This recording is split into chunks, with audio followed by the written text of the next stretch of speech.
Is that off? Is that off? I don't know what that means.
All right, we'll call to order the January 18th, 2023 regular board meeting of the APCHA Board of Directors. Cindy, would you please take the roll? Yes. Rachel? Here. Carson? Here. Kelly? Here. Allison? Here. Skippy? Present. John? Present. I think that's it. That's Because it. I know that Francie's out. Oh, she is, okay. Okay, we'll move to public comment. I don't see anyone online and don't see anyone in the room. Andrew, public comment? In your private. Okay. We will close public comment and we will move to Board of Directors comments. And we'll start with John. Really sorry I missed the last meeting. It was a little family dinner before I took my kid back to college, but I'm glad to be back today. We're glad you So went thanks to the for family excusing dinner. Yeah.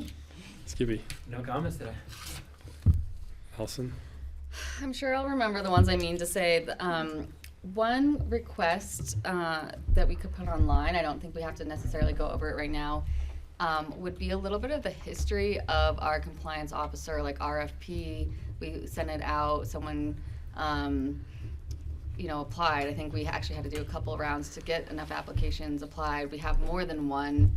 We have one in Denver, if there's conflict of interest, things like that. So I just think that there's, among all the transparency that we are trying to increase and narratives that we want to make sure are accurate, how and why people get their compliance officer contract with APCHA would be an interesting thing to put on the website. Do you mean hearing officer or compliance officer? Hearing officer is what I mean.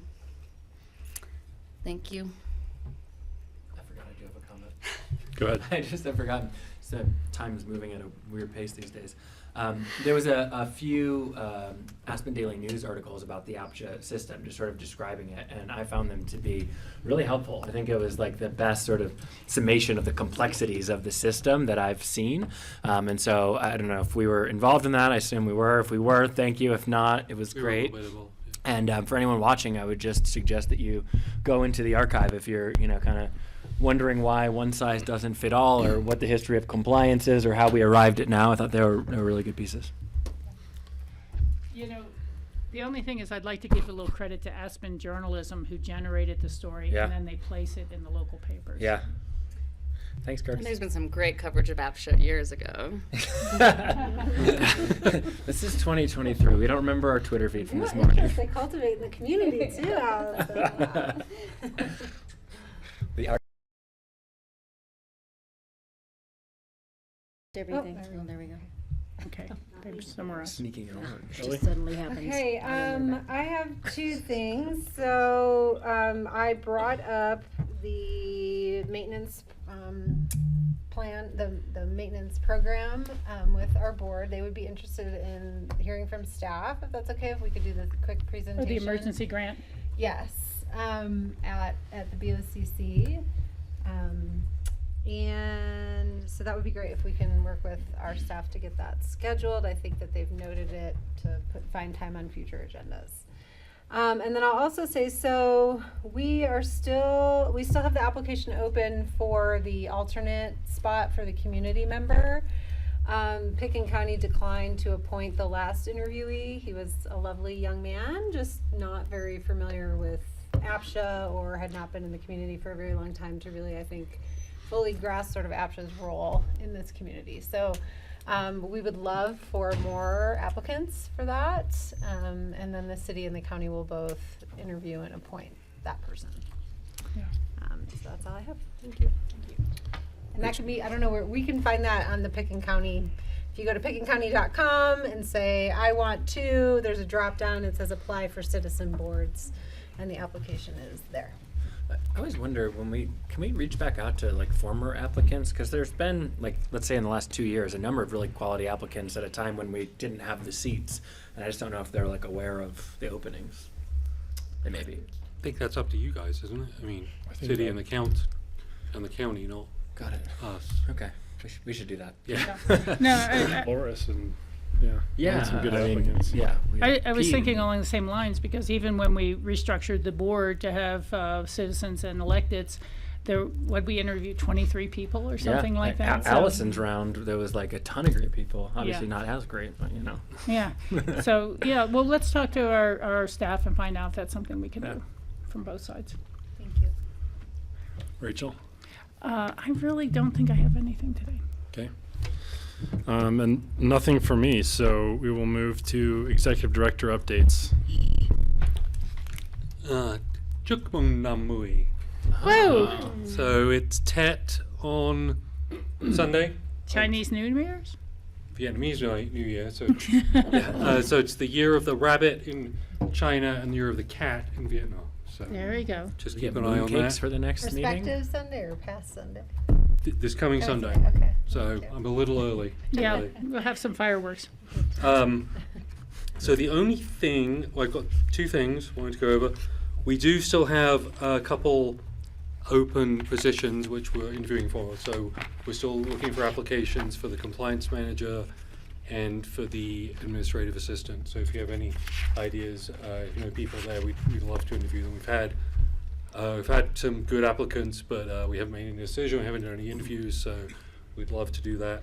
And the other thing, if you go on your packet, we would like to discuss on June 15th doing the retreat, or a retreat. So that would be it would be in the post Rachel Richards era, which would be very sad. Yes. But it's probably a good time to do it, and then hopefully I see a head shaking over there. I'm sure that's, if not the day, very close to the day of Food and Wine, and probably Food and wine. Oh, that's Oh, Thursday. that's It good is. for That's- brainstorming. That's the Meeting. luncheon.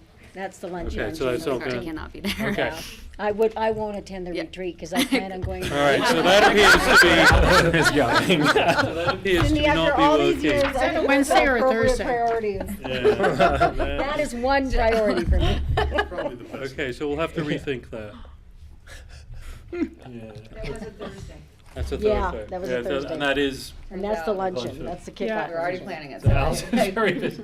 Okay. Thank you, Allison. Would have been a It's disaster. why we bring it up to discuss. All right, well, we'll go back and come up with another date in the summer when we have hopefully a new public member and Rachel's replacement. We'll give that another whirl. And are Francie and Kelly, has that been assigned, or you are this year's Yes, commissioners again? yes, Okay. we reappointed last week. Nice. Yeah, And Francie too. and Francie too, yeah. Great. And that's all I have. Cindy? With regards to sales, I believe we're gonna be adding 3 units for sale for, beginning on Friday. So again, please be sure to sign up for notifications. They're a mix of units, and I'm not really sure what they are, so please, because Pam's been talking to quite a few people, so I'm just not 100% sure which ones are coming up this week. They're beginning on Friday. So please check our website. Rentals, are you aware of any rentals that so we do have some rentals available. So again, please get on our website, sign up for notifications, and at that point in time, you'll be able to see available rental units. And on Friday afternoon is when our sales go live. So again, it's really easy to go on our website, APCHA.org. There's a button in the middle that says notifications, and sign up for what you'd like. Thank you. Let me ask, when will the collection of applications for current rentals end? We do not accept a rental application unless somebody's been offered a unit.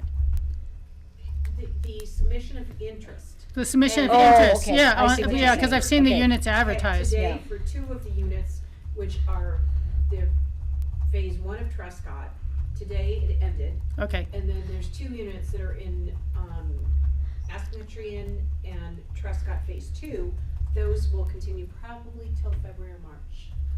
okay, I've just kind of wondered, because it feels funny when you tell people, go ahead and put your name in, they'll take whoever had the longest employment in the time period they're collecting.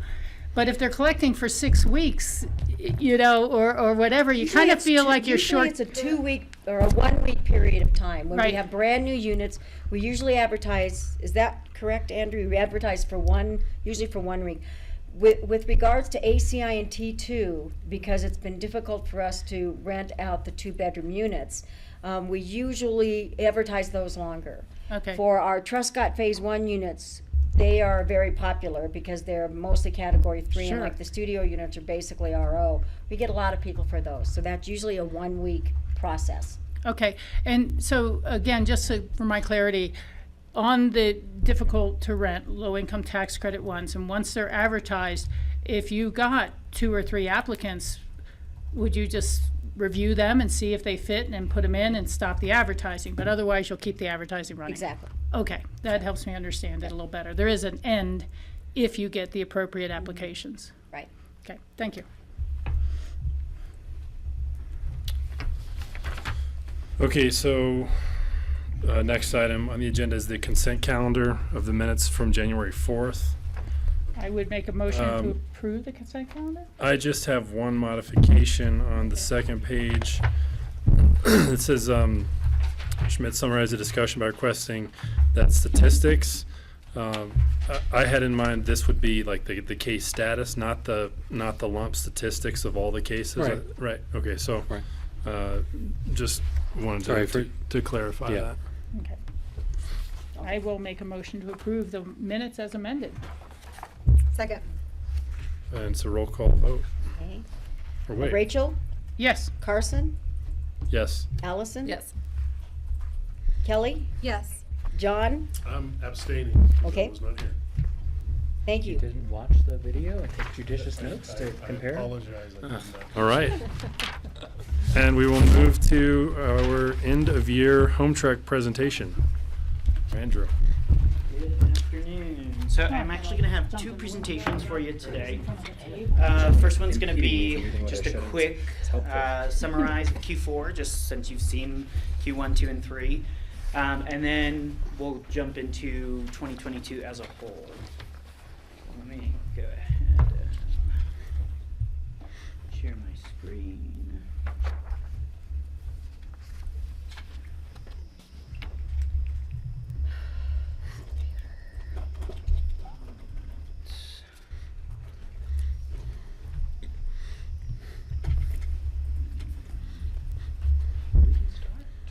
All right, so Q4, again, I'm going to go through these pretty quickly. If you have any questions, please stop me, or if you want some additional clarification, please do. Otherwise, I do want to spend a little bit more time on 2022 as a whole, but again, I wanted to showcase this as well. So our inventory increased by 7 in the last quarter. It was actually a total of 9 units that were added. 2900 Emma Road, and then 8 newly deed-restricted rentals for the Aspen School District were added. And then we had 2 that were removed from the system. 713 Vine was listed in our system for a while, but it's actually a free market unit in a deed-restricted complex. So once we got that clarification, we pulled that one out. And then 516 East Hyman was swapped with one that was added in Q3, which was 1235 East Cooper. So those were both listed in, I think I had listed them both in the Q3 report, but then I had said that 516 was actually a swap, and so it was pulled out during Q4, so I just wanted to showcase that here. So what involvement in the stuff with the school district does APCHA have? We have to, because 1235 is totally used for the credit program. They have to qualify through the housing authority under that category, and they have to meet the minimum occupancy requirements as well. So all of the units at that building, and I believe there's 8, 7 of the units got the credits. One of the units was used to replace that one unit that we took out of the system. And that was all in a resolution or ordinance or whatever that the city approved. Yeah. Can you say more about the 2900 Emma Road? Where that came? So with that one, Cindy, I don't know if you want to add some context on this one. It's an ownership unit, a detached out in Basalt, and it was just something that we didn't have in our inventory. There was a required deed restriction on it. There's some out there that once in a while, all of a sudden, they pop up and we didn't have them in our system. A lot of them have been used properly, but without really getting qualified through us. But we're also noticing it when somebody does try to go into our system to qualify and the address isn't in there. So then, more than likely, the owner will let us know. They say, we have somebody who now wants to, we have a new person that wants to qualify and we can't find it. So we pull the resolution, we find out that yes, it has to be deed restricted, and we add it into our system. Got it. So it popped up because of an action taken by the owner/tenant, Right. not anything we've done. Right. Yeah. Kelly? Do you get properly notified from the county when we, deed restricted EDU through our land use approval? Usually, Okay. the caretaker dwelling units, not so much anymore, because I used to do those deed restrictions, but the attorney does, I believe the county attorney does now. But with regard, if it's an employee dwelling unit that has to be rented out, we get notified. Yeah, okay. Yeah. Got it. Okay, thank you, that's helpful. Yeah, I think this is something I've mentioned to Matthew not too long ago, but it seems that with the HomeTrek and compliance officer and things that are all really coming together quite well, and we have a better grip on what I would call the large projects or projects that were city built, but the scattered site inventory has always been challenging, and it's challenging to make sure people are paying the right rent. And I've said before, but sometimes people will say, like, I'm not going to say anything, I'm going to lose my housing.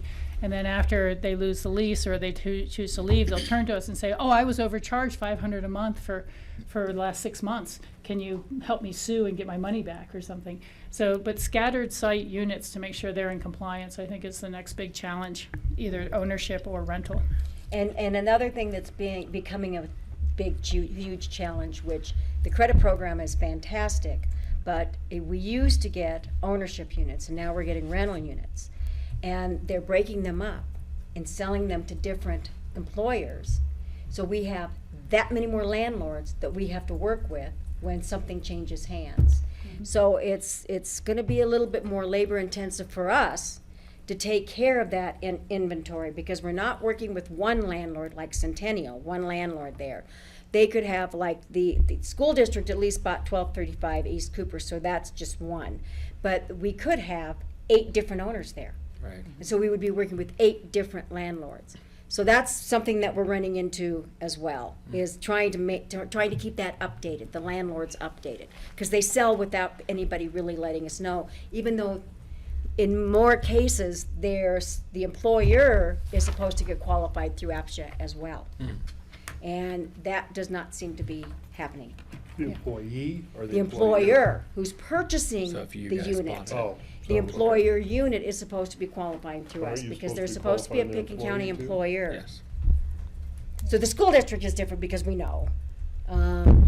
But there's some of the ones like at not 802 West, the one on Main Street that was Ted Guy's. The blue That, and because gray. there was a couple of different owners. It's, if they go to sell, a lot of times we won't know.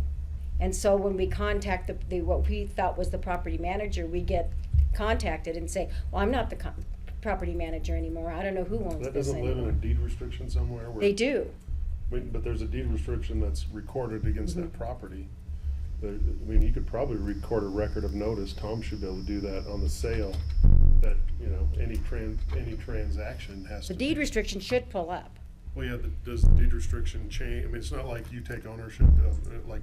No, exactly, because in we a don't sell private it. Sale, but Yeah. if one owner sold it to another small business or a business in town, there's no transaction that involves APCHA at that point. Right. You could probably you can record anything against property, but you can record a record of notice that said, please contact APCHA upon. I'll talk with Tom. We'll meet with Tom about that to see if that's something that we can do on these. Construction Yeah. loan, same type of deal. Okay. And just to add on to that, I appreciate that, John and Cindy. The city is currently looking at how do we improve the housing credit program.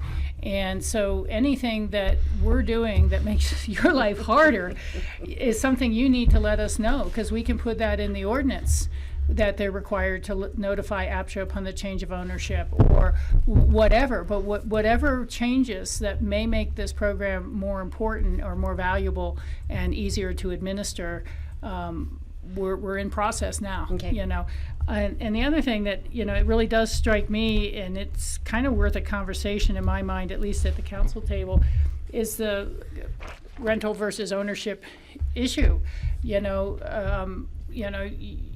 As it stands right now with our APCHA inventory, you can't, a business owner can't buy a unit and then rent it to their employees, and they can't be the lessor on the lease and then sublet it to employees. It's person to person. We deal with people, with families and things like this. And so this housing credit program has a little bit of an ability to make more of a company town. You know, it's one thing for the employer to get the credit and have done the mitigation. It's another to then control the unit forever, which is a little bit different than I think was anticipated, and that's something I want to talk about at the council table. But, I mean, I really wasn't even sure it was allowed that way.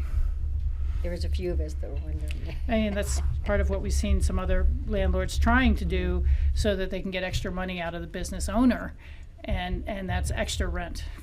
And so I don't want to make these into profit-making windfalls. Thank you. Thank you. Sorry, Andrew. Oh, it's okay. Slide one. All right, moving on to applications. In Q4, we did see an increase. There were a total of 475. That's 132 more than the previous quarter. 25 less denied applications comparatively, but 157 more approved. That reads funny to me. 475 approved. Should there be a slash between there or something? Yes. Approved and denied? Yes. Sorry. Thank you. Yeah, just like in the second bullet point. Yeah.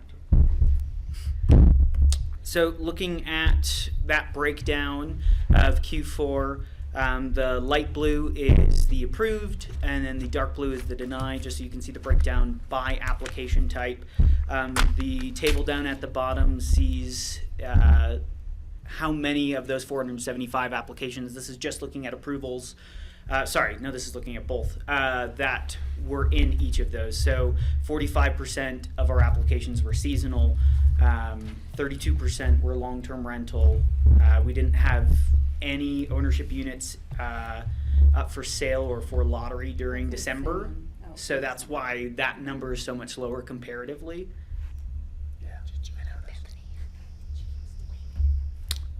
And then looking at APCHA managed units, so we had 60 new/renewed leases, decrease comparatively from Q3, 6 move-outs in total for October, November, December. Sorry. Yeah.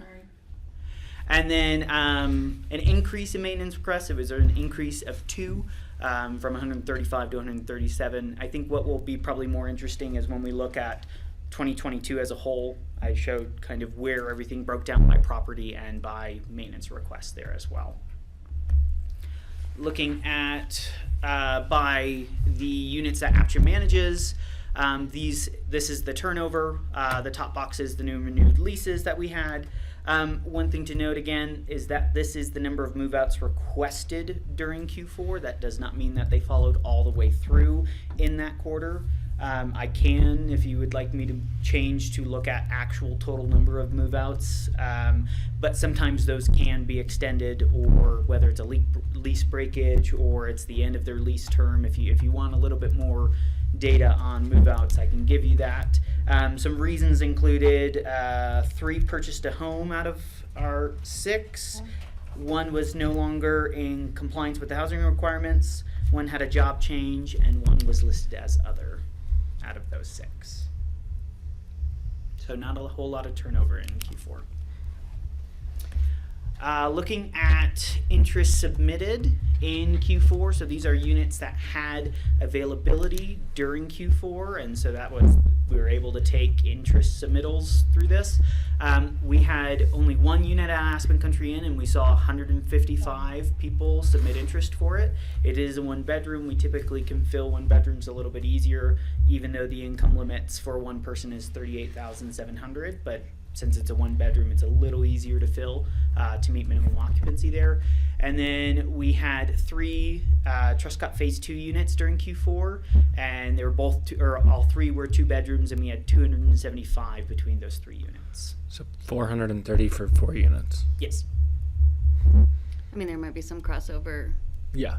Correct. And Aspen Country, and that's obviously a low salary, but that's also retirees. Yeah, so. Aspen Country Inn has a priority for, is it 65 and up 65 first? and over. And then 55. Yeah, if we don't meet anyone in that 65 and above, we then look at 55 and above, and then we'll look at anyone else who would meet the income restrictions. Did you fill them?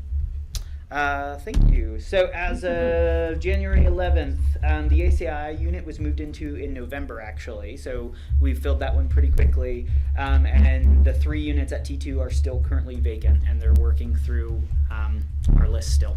So is that 275 people who did not meet the qualification? So that's 275 people who, I don't know where they're at on the list as of today, but that's 275 people who listed that they're interested in being able to move into that unit. And so We've reviewed some, but not all. yeah. Yeah, we have not, I know we haven't gone through the complete list. And it's possible that some of the units that are still up right now for T2 that we talked about earlier are still one of these 3. Well, I mean, think about the labor intensity of 275 application reviews. Like, why is that not automatable?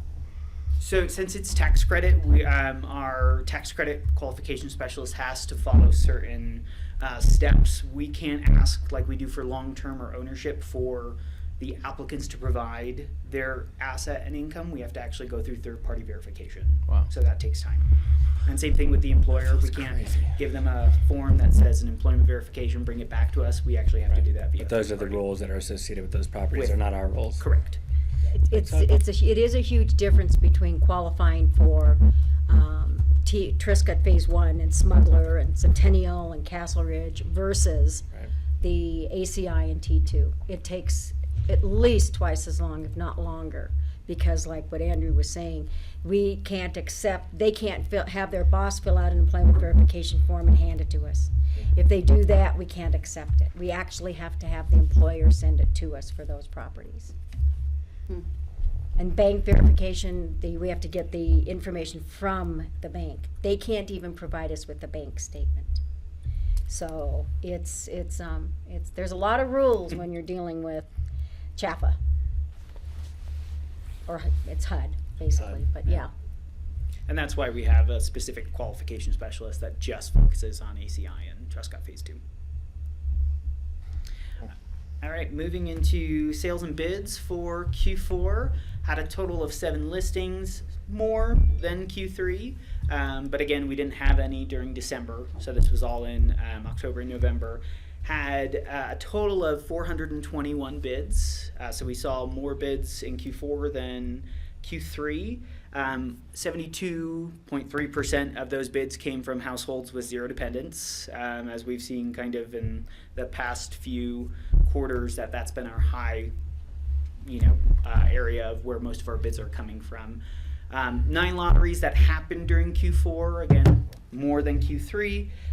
There were no in-complex winners in Q4 at all, and only one of those 9 winners was a current owner, so the rest were all renters.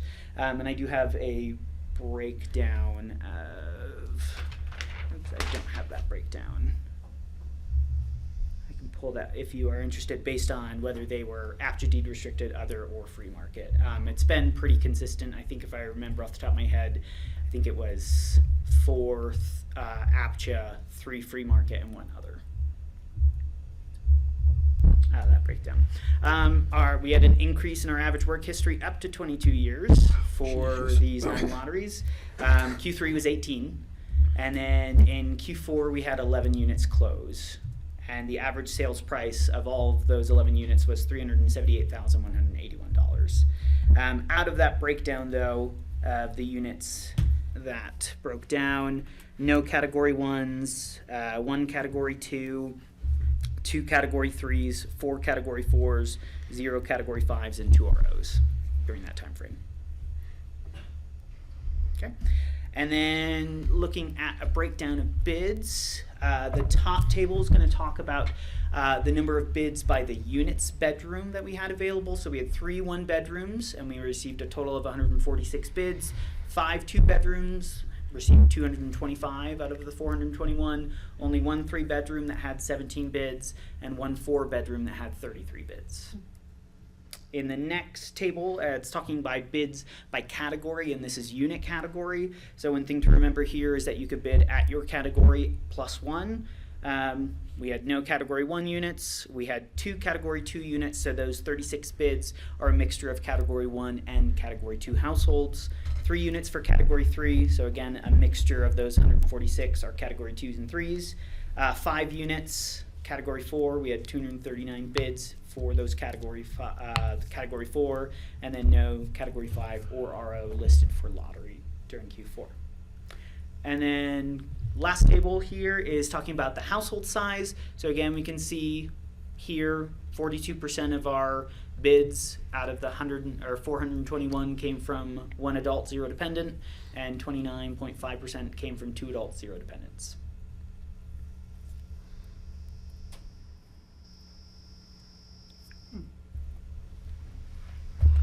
I know I went through Q4 pretty quickly, but if you want to talk 2022, any questions on Q4? I have a question. We talked about gauging interest, like walk-in interest and all that. Have we started doing that? As maybe it was related to rentals, but as far as like people who get turned away, show up at APCHA and say, "Oh, I'm interested in this," and we're like, "Oh, we don't have anything like that for you." No, we have not started tracking anything like that.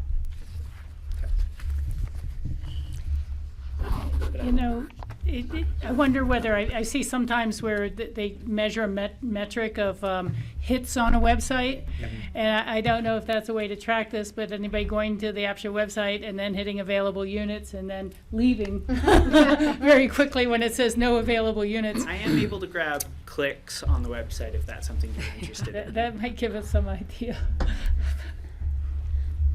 Okay, I'll make a note and see what I can find.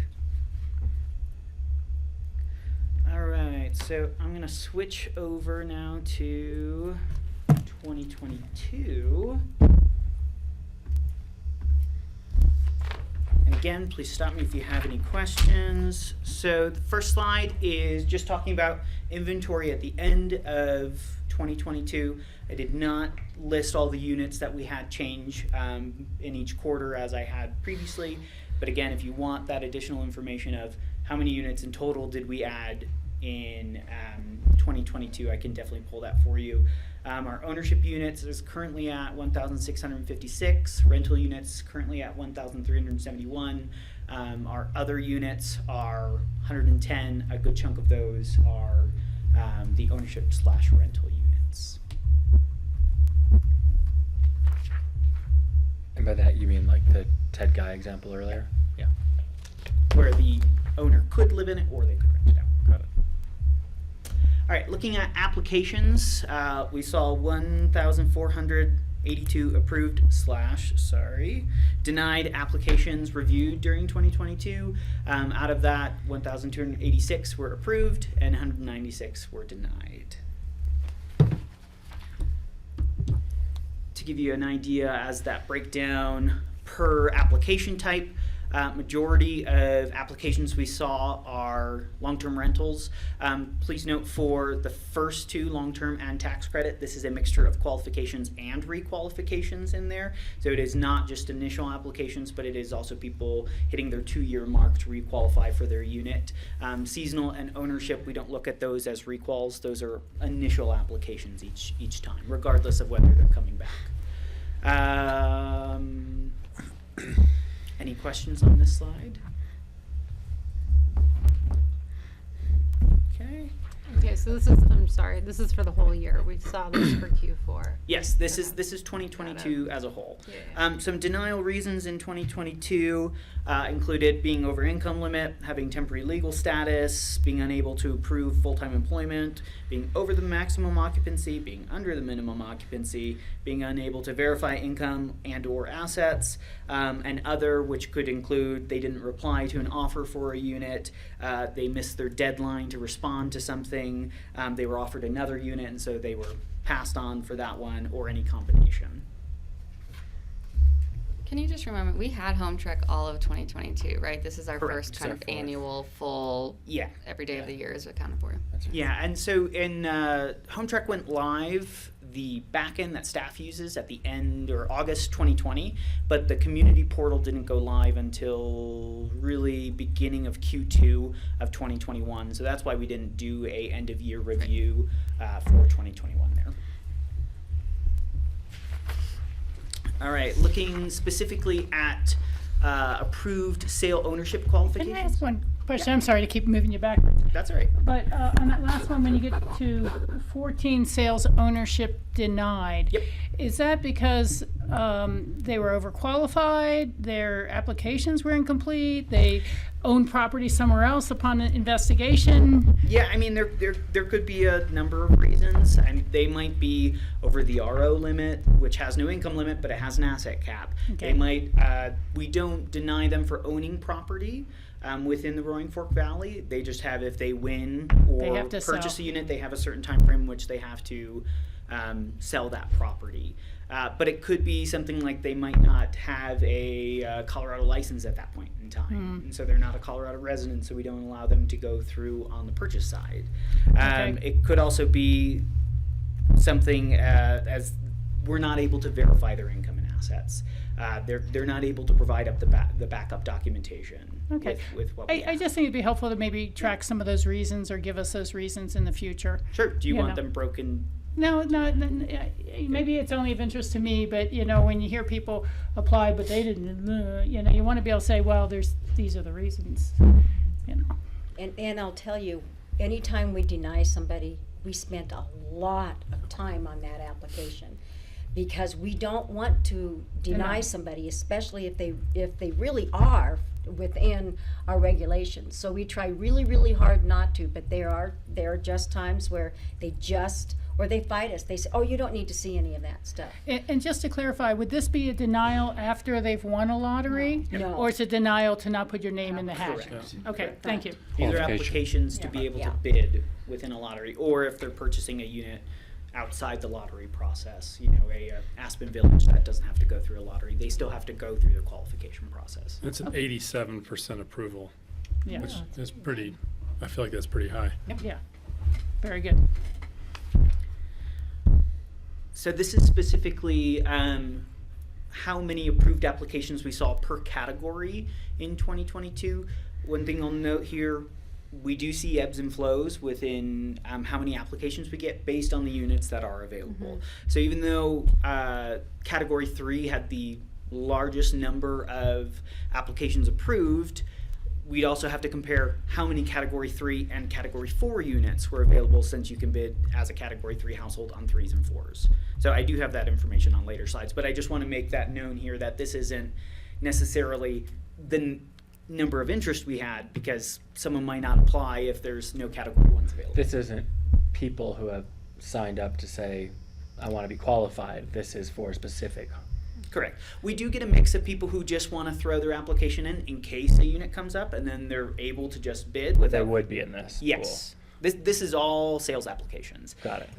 We don't track any reason of why someone's submitting an ownership application, whether that's because there's a specific unit available right at that point in time, or because they just want to keep theirs up. Uh-huh. And if you were last year and you re-upped this year, you'd also be on there. Correct. So it's all of them cumulatively that are open. And RO ones, we would assume there are many people who have bought, but just out of our system as well. So there'd be a higher number. They would no, they would still have to have an approved application. They would. Okay. So But just it's because very it's not possi- marketed through us, they'd still have to do this Yeah, to you have purchase it. qualify. Okay. Right. Interesting. I hear what you're saying. However, isn't it true? Don't we think that we do have more Cat 3 units than any other category in the inventory, and probably more Cat 3 residents? I mean, like, this isn't just because of that qualifying statement doesn't mean that this is misrepresenting. Correct. Okay. Yeah, I just don't want to make that is the assumption of why we see this bell curve here. And that's why 100% AMI is category 3. Yeah. Because it's based on the median income Yeah, it of makes this it bell- community. I mean, if right? you look at the Yeah. percentages, this pretty well hits a bell curve if that's what you're going for. Interesting. And ideally, we get most people keeping their applications present and not bidding just because something's up. I don't know how to change that over time, but that's what I would do. And I would assume with 2023 that we're going to see an influx of applications with Phase 3 of Burlingame. So depending on the category breakdown there, that's going to change what this looks like. Right, but like, is this data that the people who will determine what the category breakdown there would find useful? Because, hey, we have, 112 hopeful, a lot of people Households that want, had- yeah, like, you could house a lot of people in this category. correct. Okay. The other thing to note is that this will be based off mid-April. Sure. So per 2022 taxes being in as well. Yeah. So it's very possible, my spouse and I were one category, and then after we submitted taxes, we got bumped up into the next category. And it's a possibility we'll have the income changes as well by that point in time. Correct. They usually come out in April. So if they come out in April, then usually by May 1st, we readdress our maximum incomes because we get the numbers from HUD at that point in time. Which could then reclassify someone back down Yeah. a category. Up or down, we never know. Got it. Okay. So looking at some APCHA managed data here over 2022, we had 369 new and renewed leases. We do have 351 units, and so you might wonder why do we have more new renewed leases, but there are some units that turn over multiple times within a year. Whether that is they signed a lease, 3 months later they won the lottery, so now that lease is, we'll end that lease and then we'll release it out. Well, how would you count like a 2-bedroom in this? Because if you have 2 working people, they would both need to Like an emerald, you mean? qualify. So this is, say that one more time. If you had a 2-bedroom with 2 working adults, you would need to do. They're on one single, so this is talking about leases. So Okay, this so is they're on one lease. post-qualification. Okay. Yeah, they're all on one single lease. Got it. Okay. Thank you. And usually when you have a 2-person household, they fill out the same application. And it's classified right as one application for Correct. the 2 people. And in the case of a roommate moving out and then someone getting another roommate, we would do a lease addendum until the end of that specific lease term and then re-sign it with the 2 new roommates, or I see. the new roommate plus the original. Any questions on lease renewals? Looking at move-outs in 2022, had 122 move-outs. Please note, a large chunk of those are Meralt, as they are Honestly, it's weird seasonals. that it's not 100% move out on Merle, right? That only 78%. So there are some units that are long-term units. I didn't know it was that many. 5. 22%. Okay. Oh, so that percentage is the percentage of total move-outs. So it's not the Okay, percentage of course. units. Okay, all right.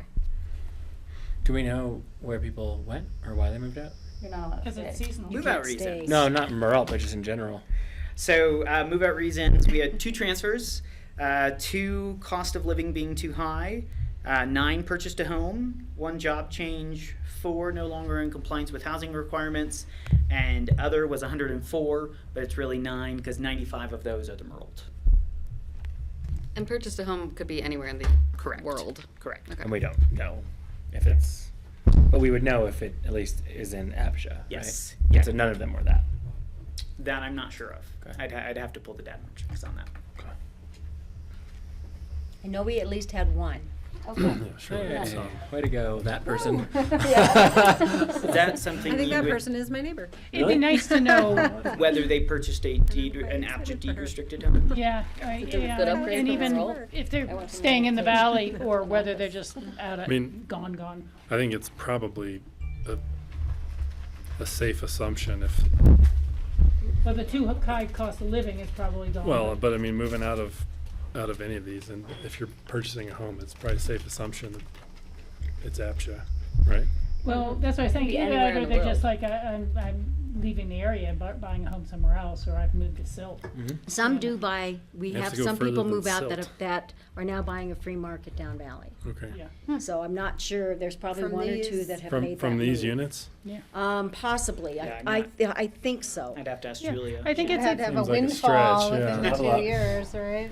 well, it's a good exit question to really ask and to have these things, because, you know, you never know, people could have inherited something, or any number of life circumstances could have changed.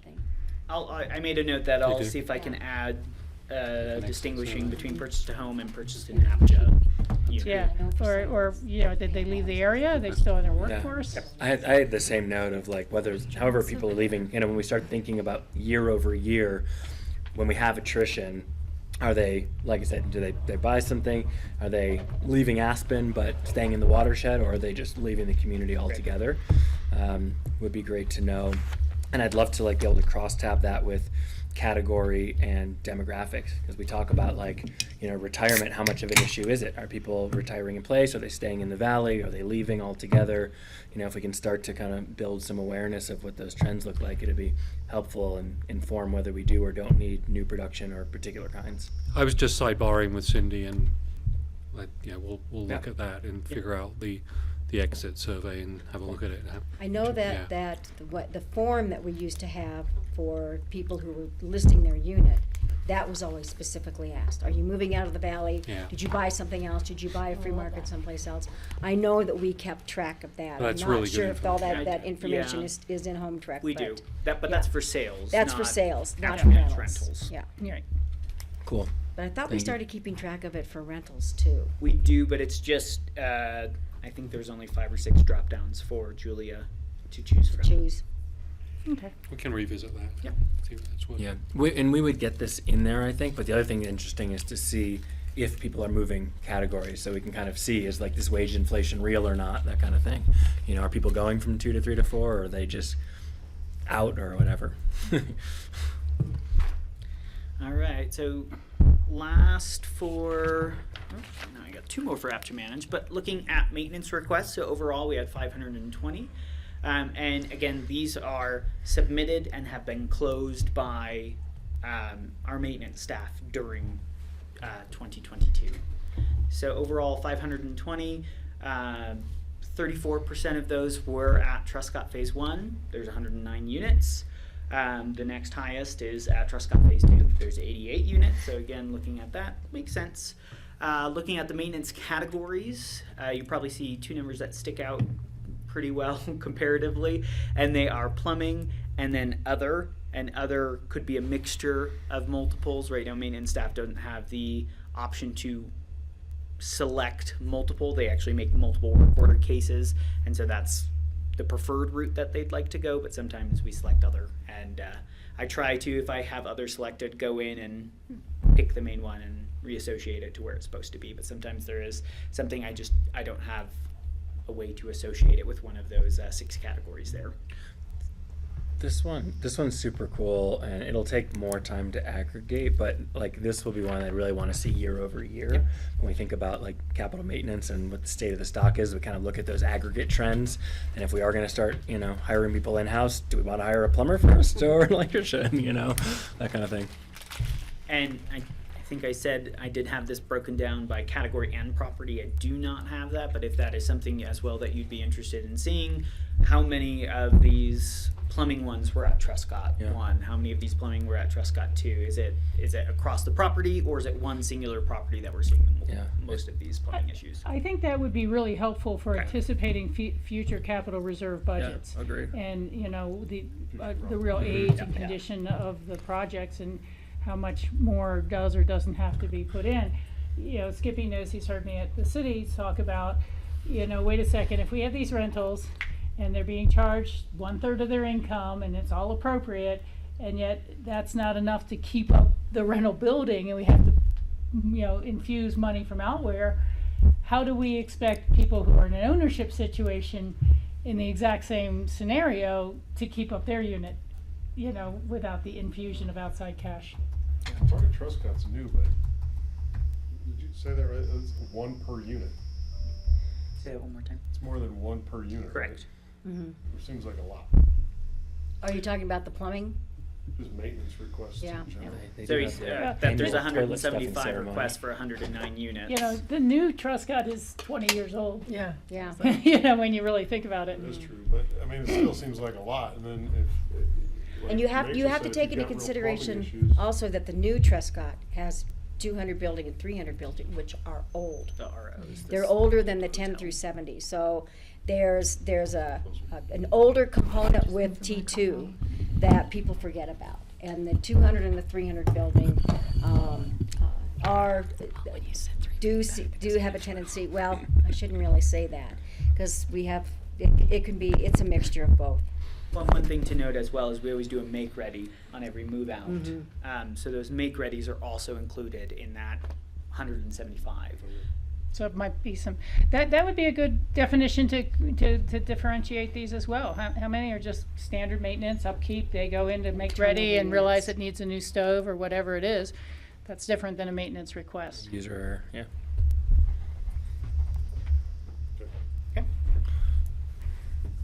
All right, looking at, this is all of 2022 with regard to submitted interest. We had 781 individual interest submittals on the 7 units that we had available in 2022. So in the top, that's just talking about how many per each property. And then in the second table, next to the property name is telling you how many units were available. 1 at Aspen Country Inn, 1 at Truscott, and 5 at Truscott Phase 2. And then the columns are based off the category, LIHTC 50, LIHTC 60, and RO, and then the number of bedrooms within that breakdown. So we had the one bedroom, LIHTC 50, so 50% AMI, had 180. Truscott Phase 2 saw the majority of our submitted interest with 494, 84 for a 1-bedroom, and then 414 were for the 2 bedrooms there. And then we had 1 studio at Truscott Phase 1, and that was 107. Not all the interested parties qualified. Correct.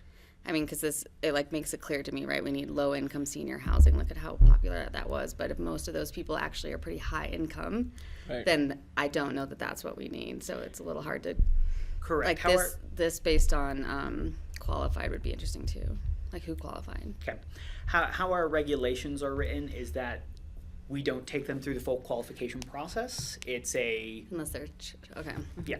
So that's why this can be a little bit more challenging. We allow anyone to sign up for this. We do put out there what the income limits are, what the maximum occupancies are. If it's a 2-bedroom, you're going to have 2 people and you can't exceed an income of X. That doesn't stop people from still putting in interest, and we can't stop them from doing that.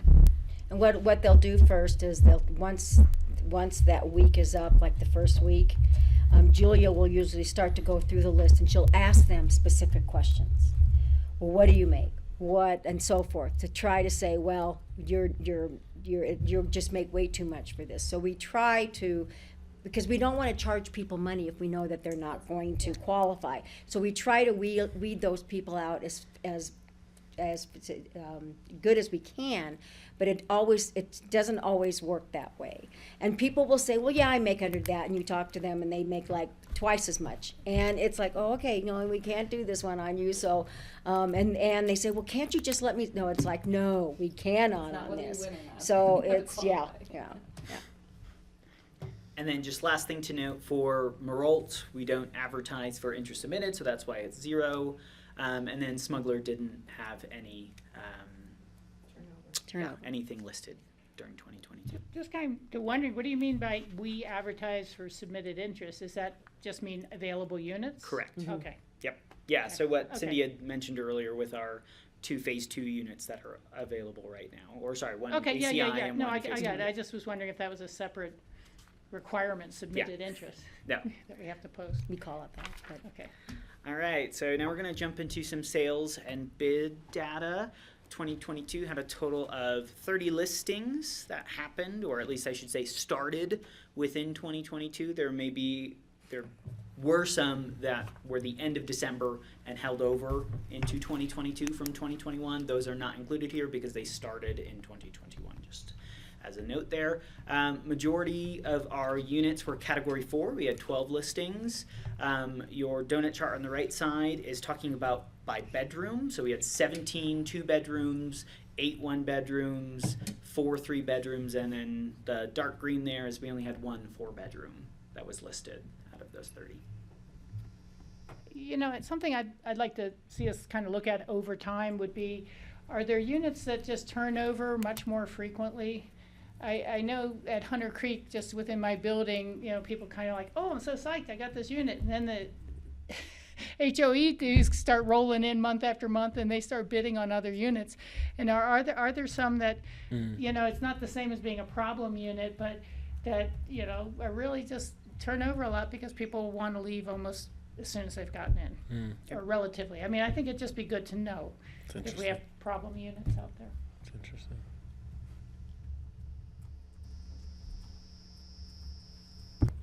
Looking at... Sorry, Andrew. Oh, sorry, yep, no, you're fine. We know that there was RO sales, so we just none listed through APCHA. For lottery. Correct. These are just ones that went through the lottery process. If you go on our website and you put in the search bar sales activity, the sales activity will list all of our category 1s through in alphabetical order of the project, and at the very bottom are listed all the RO units that sold. And they're split out between Aspen Village, Lazy Glen, the North 40, so you can see what they sold for and when they sold. That's on our sales activity sheet that's on our website. Do you think those are selling? I mean, They're selling real for an estate awful lot of money. agents, or through word of mouth, through newspaper listings? Mostly I would say it's word of mouth. Yeah, I same. do know a long time ago that somebody liked somebody's unit. They knocked on their door and they said, I really like your unit. We would love to offer you. And they were qualified, and the person, they didn't have any inclination of selling, but they said, maybe now is the time to sell. And they decided to sell to this, because the North 40, they can pick. I get a letter in the mail every month. I'm sure. Really? Yeah, yep.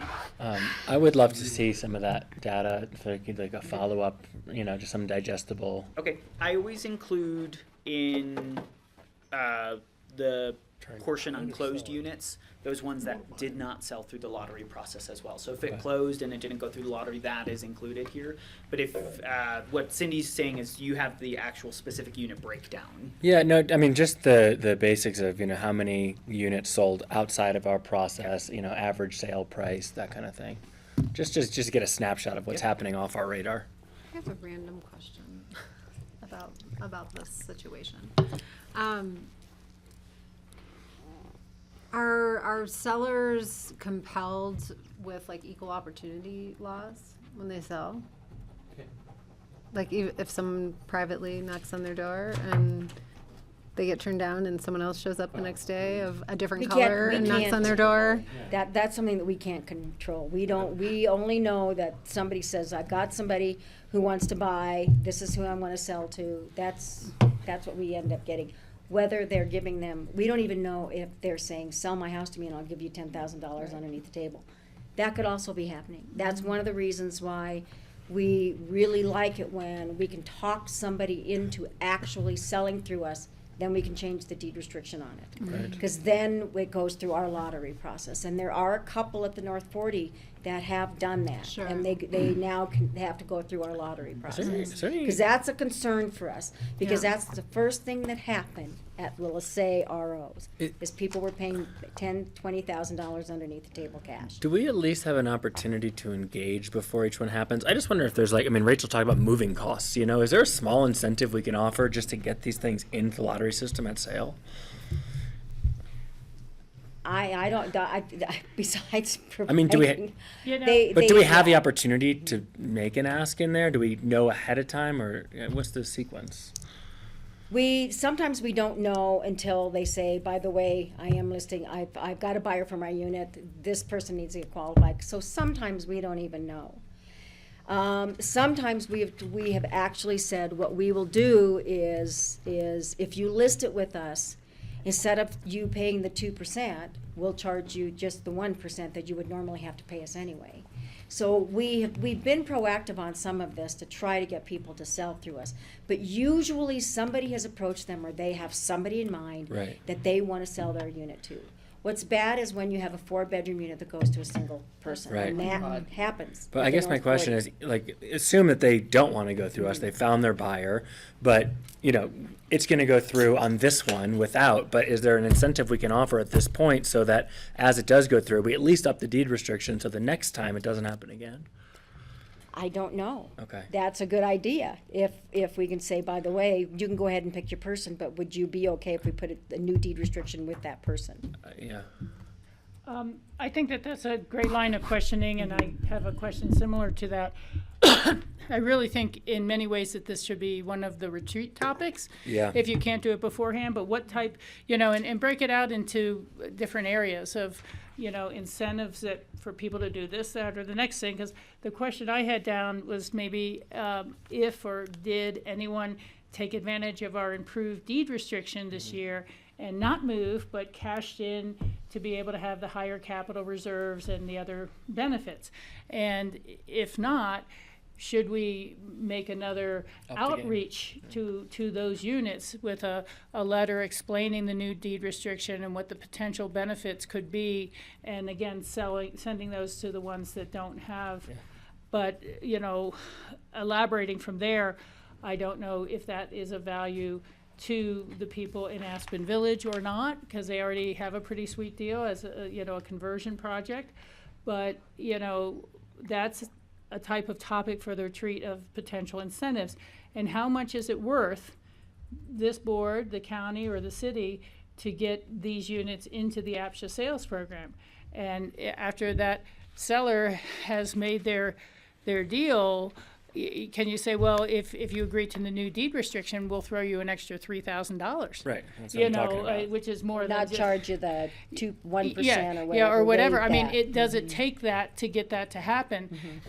You know, or would their seller back out and say, wait a second, I wanted to buy the deed restriction you already had. It meant I could sell my 4-bedroom to a 1-party, and I don't want that. Yeah. So, I mean, there is a little bit of a trickiness there of what the first seller is actually offering to that buyer. Are they offering them our new deed restriction? Are they offering them renewing their existing type of deed restriction? And that's where we might be able to intervene somewhere in that middle. But I really think reviewing the improved deed restriction, the response we got, and should we try fishing again? We are specifically mentioning incentives to switch to the new deed restriction in the newsletter, which will be going out at the end of the month. So that's a specific item saying if you're under the old deed restriction, we want to talk to you, and there are incentives.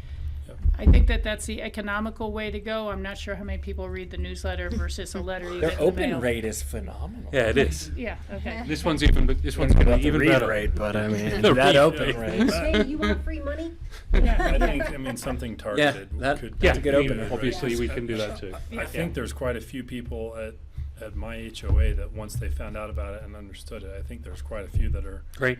have done it or going to do it. They're good, yeah, Yeah. which is, So I All think right. just a new push on I that. want to Great. keep us on schedule here. We're over a little bit, so Rachel, it does sound like the incentive maybe is for the buyer, not the seller, though, if that's the case, right?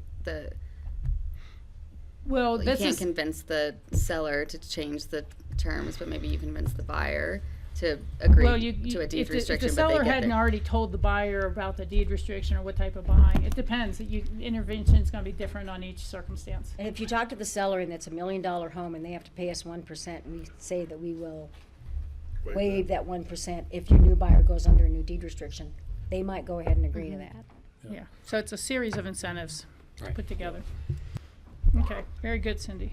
All right, looking at bids in 2022, we had 1,195. 626 of those bids were on Category 4 units, so over 50%. So those would be Category 3 and Category 4 households within that 626. The majority of bids by unit bedroom were on 2 bedrooms. We had 573. And then with regards to by household size, again, are either single, no dependent, or 2 adults, no dependent, had the higher percentages, and total between the two is about 72% of our bids came from households with 0 dependents. Do we know how many of those are unique? I know I'm a number You mean of them. breakdown of like how many my spouse and I bid Right. in that? Yeah, this is total bids. I mean, I'm one data point, but I'm in all of the highest categories. I'm like 15 of them. You know what I mean? Sure. Yeah. As it turns out, I'm in the pool with most fish. What would be interesting here was just cross-references to what categories were actually available to sell. You mean on the same chart? Yeah. Because we had it on a different slide, yeah. Because it's kind of deceptive when you look at Yeah. 3 and 4, at 626 and 4. But how can- many were there more four Category 4 units for sale? Category 4 were 12, Category 3 were 6. Okay. So, You know, But Category 2 had 8. and to your question about how many were unique, it seems like if you took all the applicants and then just did a sort by last name, you could get pretty close. I know sometimes you might mix it up and have the other partner's name first, but, you know, it would give us an idea. Is it 11,095 people? Or is it 350 who've bid 5 times? Well, I think the challenging thing there, but I'll see what I can do. Yeah, it'd be is- rough. It'd be a range. Well, it's because their categories can fluctuate through the year Yeah, yeah. or during the year. That's what makes it challenging. I Yeah. thought we said that you can't do that. Did we say that you can't do that? Well, no, anymore? if somebody's salary went up or down. Yeah. Is what he's saying. Once they provide their W-2s and taxes, Right. they're I thought you were locked in for a year. we We just changed it so that you don't have to be locked in anymore? So the only adjustment we made is that you can only bid at what your current category is based off your income Dude. plus 1. But if you had like a major job change or I- job loss or This, something. this has been a change because I had to bid over what I could afford for a full year when I lost salary. Yeah. This tells me. I mean, I'm in a way I'm a little sad, right? Like I don't know that people without kids aren't bidding because we don't have them. I think they're not bidding because they're moving away and finding better life for Yeah, their we only families had elsewhere. 7 units that were 3 and 4 bedrooms. Right, or like with the availability is not there. So that it is really interesting, but also like maybe the demographics, right? Like the age of the people who are really trying to buy and like get their foothold. Maybe they're on the younger side. Either you've made it or you haven't by the time you have kids. I don't know. The point of the data is so that we can start to learn some stories behind it, right? So that strikes me and brings a little sadness. And the other thing from these top charts that strikes me is something I have forgotten. Sorry. I would comment, I mean, the demographics of Colorado are trending toward the smaller household size. Interesting. That's what I was gonna say. I guess I want to know, are we providing what our community needs or not when I see these numbers, which of course is so hard, especially so few units available over the course of the year, 30 something. Yeah, 30 listings, that's correct. Yeah, and then with a little wiggle room in the categories, or if you're, the same is true of bedrooms as categories, like you're probably willing to put 2 kids into a single bedroom, and so like you're kind of doing the same thing you are in categories with humans. Like I'll bid up 1, you know, Well, and we don't have any or bid requirement. down. Yeah. We don't have any requirements in bids with regards Exact- to meeting minimum occupancy other than where you're going to be ranked at within the lottery itself. So we could have a single person bid on that 4-bedroom within those 61 beds. But they're not gonna get in the first pool of the Correct. lottery Right. that the Right. names are pulled from. But we Not might gonna also get in the have a second. 3-person household bid on a 1-bedroom because they're trying to get Exactly, their that- foothold yeah. into a sale unit. Is that it? Is there one more? I have, I think, 2 more. 2 more pages. So last 2 slides, maybe 3. So this is the number of total lotteries that happened. It's more than the number of listings because some of them were carryovers from 21. We had 32, average about 2.7 per month. The average work history over the course of 2022 was 18 years. The 3 donut charts you see, I'll just go through them quickly. The top left one is the winners by number of chances that they had. So that yellow is 9 chances. So 13 of our winners had 9 chances. The one to the right side is based off their residence when they won. So a pretty even mix between APCHA deed restricted and free market. Small number of other deed restricted winners. And then down at the bottom is whether they were an owner or not. So we only had 5 current owners who won out of those 32 lotteries. The other were renters. This is a great slide. I mean, I think to all the people who say that there's favoritism and try and allege that things aren't on the up and up. I mean, there you go, 13, Tell you it's untrue. 9 chances. I mean, 18 years of average work history. I mean, That's putting in your dues to Yeah. maybe. I Well, mean, it was- there it is right there. I mean, the longer you've been here, the more likely you are to win. But, you know, I agree with that, Carson, but you can also see luck at play in this, where the, 6. Yeah. the one with 5, 8 yeah. chances, only got 5. And the group with 7 chances got 8. So, Right. you know, and the ones with only 5 chances got 5 units. But, so, you know, I guess there wish there could have been more there, but Right. you still see some luck at play. There's certainly. Yeah. It's also incredible to house 27 new families in the program. I mean, That was gonna be my question too. You addressed it, but Yep. how many were this just, they won somewhere else? Yeah, There and wasn't that many. within that breakdown too, of the winners, 13 of those 27 were renters of free market and 11 were APCHA. The other 3 were other deed restricted. Yeah. You know, it strikes me that one thing that would really be helpful going forward would be with these sales units, did they move up in bedroom count or move down if they came from existing APCHA?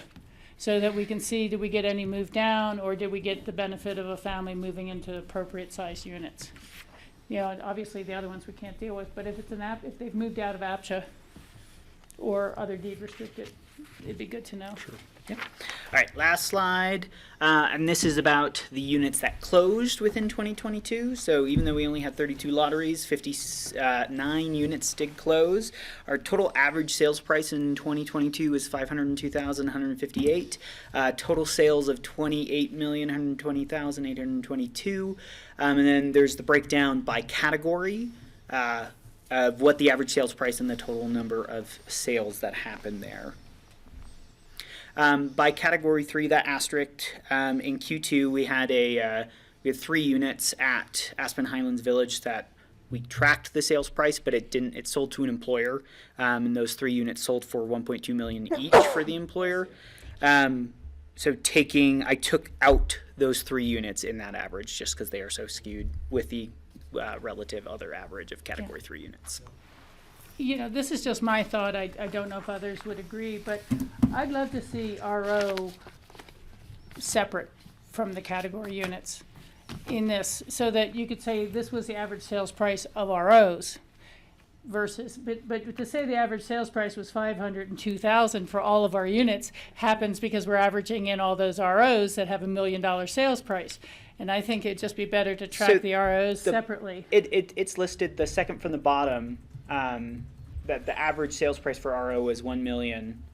Well, I know, but when you get to the total column at the bottom. I see. So split that again. Yeah, Got it. so pull RO out. of the So that average. we can say this is the average sales price of an RO. Total minus RO. Yeah, but I don't want to think the average sales price of all the units we put on the market is $500,000. Well, 41 into I 10. thought you said it was like 368 somewhere earlier in the. For- the average, but- The categories, yeah. For the, 41, isn't it? for the quarter. 41 Yeah. divided by Oh. 10 million. 300 or and divided something into 10 thousand, million. that's what you had for the Yeah. quarter. Yeah, anyhow, it's just a future 378. thing, but it'd be good to keep those. Categories have different requirements than RO, so it's worth knowing. It's astounding how close Cat 1 and Cat 2 averages are, and of course Cat 1 didn't have a lot to bring to averages, but we've discussed this with some of our income, like the affordability question. I'm going to pin it for a retreat since we're running behind, but is if Category 2 is basically the same price as Category 1, why do we have those two different categories? Or the reverse way of saying that is, are we providing affordable housing for Category 1 at all?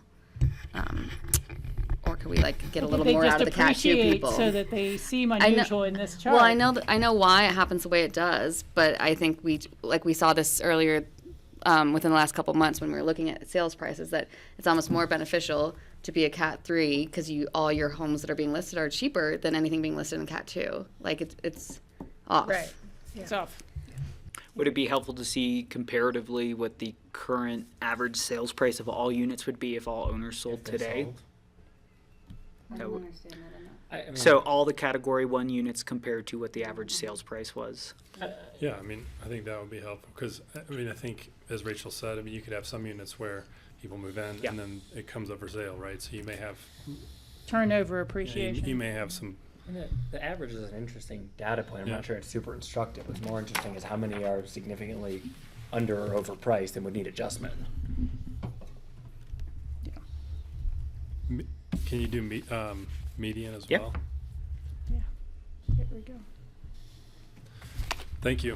And that's Thanks all I a have. lot, Thank you. Drew. Great work. Thank you. Work. It is work. All right, we will go now to Cindy has discussion on regulation that's at CPI modifying following year's assets. And hopefully this will not take too long. It's, Just want to make sure I and understand this the is change. just It's to get your, November if to you, July, if, right? if you buy into this change, then we'll bring back at first reading, and if you need any more information, we can provide that as well. It's, because we still have to go through first reading and then public hearing on this, since it's a regulation change. But what we've run into this, not only with our budgets that we're trying to do, I have the city of Aspen always calling up, what's gonna be the increase that we can do in rents? And I said, we'll know in the middle of December. And other people who manage properties, not Centennial, because they have a different mechanism, and Castle Ridge does too. But some of the other smaller properties out there that have rental units, they go by that increase as well, and they've always asked us, we're trying to budget, how can we budget without knowing? And we usually say, well, it can't be greater than 3%. Usually it's around 1.5 to maybe 2, so just kind of plan on that. But we'll know the middle of December. This way it takes out that, we don't know for sure what it's gonna be. This way people can really decide on, this is the rental rates that we'll be able to do the first of the year. You're just trying to move the calendar We're up. just trying to move the calendar to where instead of using from a November to November date, It's still a to year to using year. a July to a July date. So we're still figuring it out exactly the same, but we're using 2 different months. Okay. And this way, people will know ahead of time. Somebody who's moving in August will know, well, I know that next year the rental rate's gonna go up 2%. So they will know the middle of that year what their rental rate is gonna go up the following year. That will help also, I think, a tenant kind of plan on their debt that's gonna be that following year. So it's not only good for the property managers, or like the city of Aspen budgeting or anything like that, but I think it's kind of good for the tenant too. Because also for like T1 and T2 and even Truscott, we need to give at least a 30-day notice ahead Yeah, when of are these time. leases renewed then? They're all over the board for us. So it's not It's January it 1st depends or on when somebody February. moved in, that's when their start Okay. date is. And the change won't go through until their lease expires, it might expire in June of this year. They don't get that increase until June of this year, But when they you- go under a new okay. lease. But you'd Yeah. still catch people that were, I mean, they wouldn't have that kind Right, of right. runway. Castle Ridge, they do all of their leases beginning in July 1st. So if somebody moves in August or September, they start September, but it ends the end of June. So they know what their increases are gonna, they go through a different mechanism of figuring out what their increases are gonna be the following year. But they do the leases, basically, they always do from a July 1st cycle to the end of June cycle. That's the cycle they do. We do it when the person moves in. So we don't have them all dated the same time where they all expire at the same Just time. another question with that though. So if you have an overlap, will there be 2 rent changes in a year? No. Or will it delay? We do not do until it that the- way. And once somebody goes under, and everybody has to do at least a 6-month lease. In our program, it has to be at least a 6-month lease. What we're seeing is more likely people are doing a yearly lease. For us, the rental increase won't go until their lease expires. And then they get that one. So we have some people now who will not get an increase until like May or June. We had some people who went under a lease in December. They got the increase that was approved in December or for 2022, but the 2023 increase won't affect them until December of this year. Right, so if someone's renewing in May, their lease goes till May, They'll get the increase in May With the new lease. with the new lease. okay, even though it would change for a year in July. No, it wouldn't. So 10 just- months of They'd be their. 10 this- months. Yeah, exactly. This increase just tells us all the assets will go up January 1st of the following year. And this increase for these rental rates will go up in 2023, not in 2022. The increase is gonna be, no matter what, that's gonna say for the increase, that chart will say the increase in 2024 will be blah, blah, blah. Right, Based so on July whatever rate everyone's 2023. under now, it's gonna carry to next July. Yes. Okay, Exactly, yeah. thank you. I know I was as clear as I know, you and me both. Just something to consider. I realize it'd be a change of practice, but if a unit came up to rent and you wanted to get people closer, all being on the same renewal time period, we could say, well, this one is available with a 14-month lease because we want this to expire on this date, or this is only available for a 7-month lease right now because we want it to expire on this date, and just start having random month leases, 6 as a minimum, to get people all to be doing it at the same time. If that That'd be a over lot of time would be it's worthwhile. not- It's not as for helpful. us as property managers. Right. It'd become a lot of work to It's renew. better to have them all come It's up better to and have them then- different I mean, because. this is advantageous for somebody Yes, that signs a yes. lease in Yeah. August, right? Yeah, they're lucky. Well, you're still They paying the go same all the rate way for to, the same amount of months. because you're based on, they go to January 1st or whatever, and then their rent changes. We Comes back have, around. when Yeah, it does, when isn't we, it? The rent doesn't change January 1st, Same, it changes it's on your flat lease for the renewal whole- of that year. Yeah. exactly, Yeah. yeah. When we redid, But you know when it's we coming. remodeled Aspen Country Which is Inn, helpful, yeah. everybody who moved back into that remodel, when we refinanced, started with a new date. And poor Sandra has about, because there's 40 units there, and she has like 30-something leases that expire same at the time. same time. Okay. And that's why for us, it's a little better. bit easier to have, because HomeTrek keeps track of that. HomeTrek will send out a note or an email to somebody saying, in 120 days, your lease will expire. In 90 days, your lease will expire. In 60 days, your lease will expire. And it tells people you have to get qualified by so-and-so time. So our HomeTrek system tells people that. So, Okay. and it lets us know too, so. Carson, I just have a procedural. Where is it stated that it is November to November? Is that in our regulations? And it's actually in the document that I provided you. Okay. It's in that table.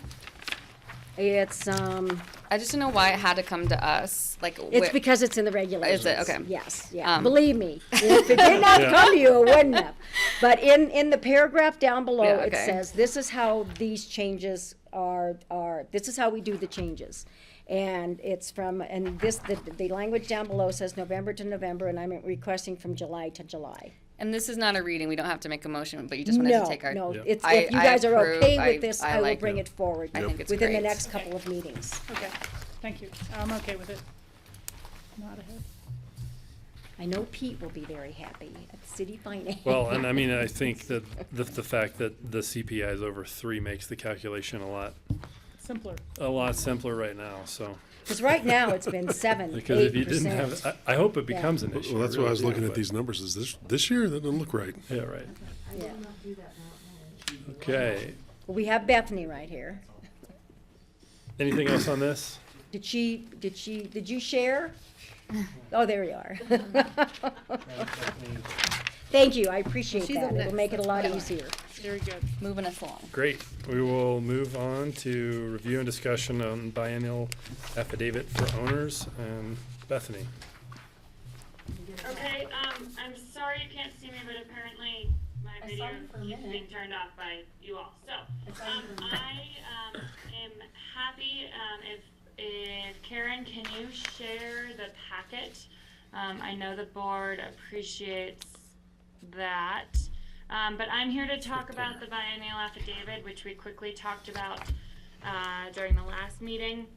2023 is the year that we send out to all of our owners the biennial affidavit. The request from the board last time was that we include the survey. That survey I did include in the packet. I think, Allison, you wanted to see specifically the questions that were asked of our owners. And just so folks are aware at home, if they can't see the packet, we ask for updated contact information. Are you employed in Pitkin County? Do you reside full-time in the unit? And then, is this the only property you own in the OEZ? We also talk about or ask about, do they have any roommates or tenants? Are they the sole owner of the property and have the other owner? If they're not the sole owner of the property, we have the other owner attest to the same things the first owner attested to. The reason that this is in front of you all, and it's never come before the board, at least that I'm aware of, is the idea of, do we want to ask for updated information on employers? This could take the line of who is your employer and just having the applicant fill in the name. If they're self-employed, they could provide us with either the name of the business and then the website. Another option is requesting a W-2 or a 1099, depending on how they're paid. I caution an employment verification form in that while that would be another tool, the actual employer has to fill it out, and so there is a time associated with it for both the individual having to reach out to their employer and then the employer filling it out. But that would be another option. So we're really here to ask the board's perspective on what they might want to do as to whether we should be asking any more information than we currently ask regarding employment. I think an important thing that we've been talking internally about is that it is a snapshot in time. It is valid for the moment that that owner fills out this document. 5 minutes later, they could accept another job, just like someone that fills out a rental or fills out a packet and is renting.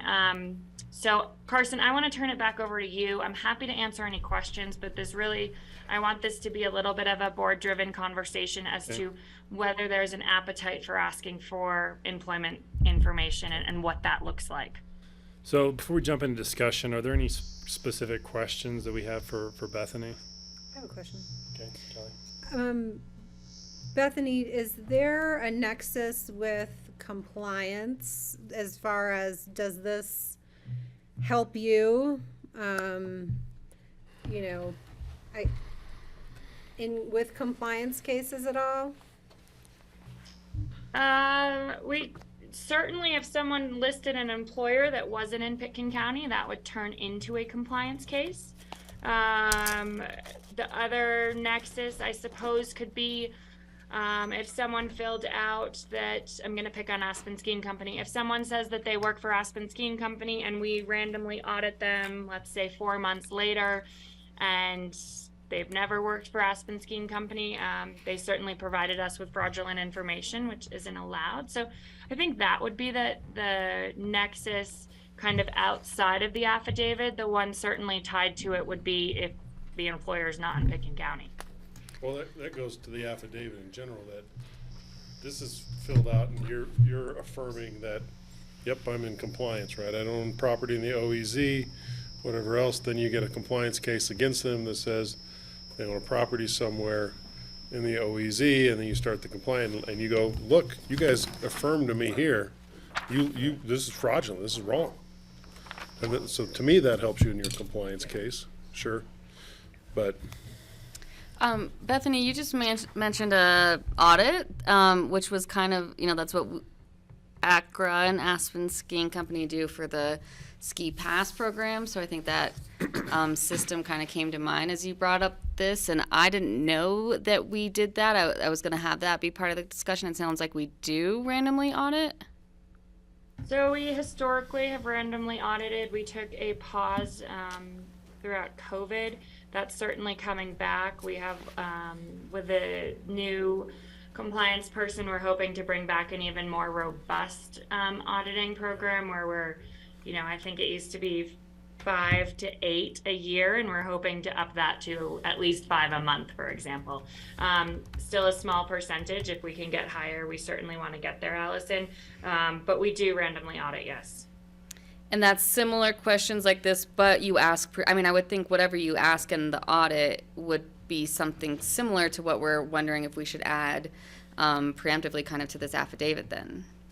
So the audit requires tax returns, W-2s, 1099s, and full a pay stub. requalification, right? So it requires the actual documents, where the affidavit has just always been someone signing off on the validity of their statements, and the audit actually requests those documents. And then I'm so sorry that I don't know all the answers to this. So if you are randomly audited, it turns out you haven't been working the last 6 months, then it goes into some of our procedures of like, get a job, or do you get immediately kicked out? What are some of the ramifications? So,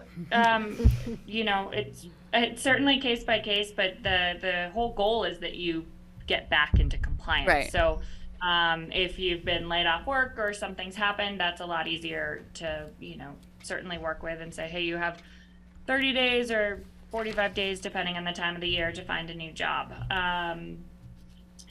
So certainly, yes, it would turn down that road of notice of investigation or notice of violation, depending on what it is. Great, because of course that's a snapshot in time too, of an audit. Correct. Okay, that's interesting and informative, and maybe I'll chime back in during group chat. What would a documentation request look like for different categories of employment? Like, what is the burden for someone who runs their own business and is self-employed versus someone who gets a W-2? Certainly a W-2 employee is the easiest. From that perspective, it's that W-2. The self-employed, it would be hypothetically 1099s that they would receive at the end of the year. They could provide profit and loss or tax return, Schedule C. depending on kind of where we are in the year and whether they've filed it yet. So it's certainly more production for your self-employed individual than it is for your W-2 employee. Yeah, but that, A lot of times we ask for business plan, what their business is, City of Aspen business license, things like that. If it's That's for the full qualification. yeah, but I think if we're just trying to audit that somebody works 1,500 hours a year, if you're self-employed, that's going to be pretty easy for you to produce. Like, you could just say, here's my invoices, and you're going to have those on a computer file, and right, correct? I mean, If you're working QuickBooks, 15 if you if do. you're working 1,500 hours a year, I mean, it should be For most people. relatively easy, yeah. Okay. We have a lot of Some iffy chest people out there. somewhere with some kind of receipt. You've underwritten people. We underwrite people So with really the deposits in their bank account. You know, for those of you who are APCHA owners, is, you know, would you see this as overly onerous, providing a W-2? Would you think this Well, is good enough for right now? and First thing we'll that comes see to my audit? mind with the W-2 is what's the security of it? How do we provide Right. it? Yeah, We and would, that's what Right? we're I doing. mean, You're that's private an excellent providing question. electronically. Like, I'm not sure drop boxes get, I'm not sure that is a good way to do it. And then you open yourself up to And then if we other are issues. upping the auditing, does that, you know, we're just trying to gauge your level of comfort with what we have, and if we're updating I think the upping the auditing- auditing is fine. Like, Yeah. you got to have the fear of audit to keep compliance. Yeah.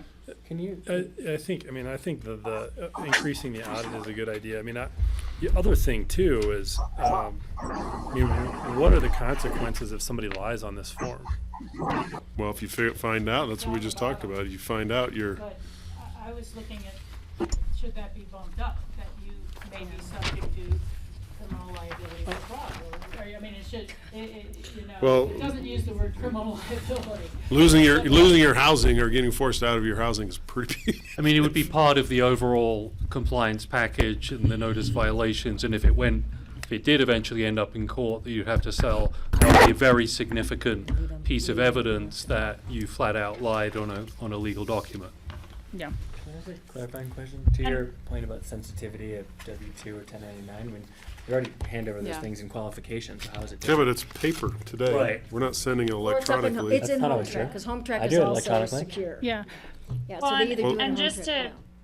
just to I don't kind have of to tie requalify that for a long Yeah, time. it's part electronic. in though, this affidavit is done historically in SurveyMonkey. We're looking at Google Forms or SurveyMonkey, so Got it it. won't be done through HomeTrek. So there's not the document upload functionality that's built into HomeTrek from a security standpoint I at see. this time.